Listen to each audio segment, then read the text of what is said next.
Bienvenidos a Experto Animal. Hoy aprenderemos a preparar unas sencillas y deliciosas galletas de sardinas para gatos.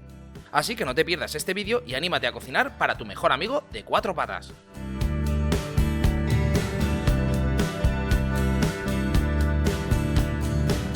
Para hacer esta receta necesitarás media taza de germen de trigo y una cucharada sopera de harina de trigo integral, 200 gramos de sardinas en lata trituradas, 60 mililitros de leche desnatada en polvo. Lo primero que debes hacer es precalentar el horno a 180 grados con calor arriba y abajo.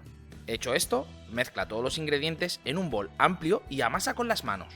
Si lo consideras necesario, añade un poco más de harina, pero siempre en cantidades muy pequeñas para no pasarte. El resultado debe ser una masa ligeramente húmeda. Cuando la tengas lista, haz 24 bolas para formar las galletas. Colócalas sobre la mesa de trabajo y dales la forma que más te guste, procurando que no queden muy gruesas.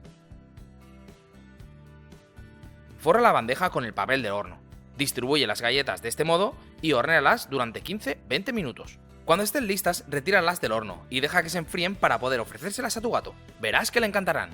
La sardina es un tipo de pescado azul muy rico en ácidos grasos omega 3, recomendados para potenciar la salud cardiovascular y mejorar el pelaje del animal.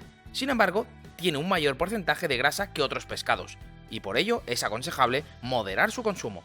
De esta forma, recomendamos que prepares estas galletas para dárselas a tu gato en modo de recompensa o premio, y no como parte de su dieta diaria. Y hasta aquí el vídeo de hoy. No te pierdas las otras recetas que tenemos para gatos, como las muffins de salmón. Un saludo y nos vemos en el siguiente vídeo. Hasta la próxima, expertos.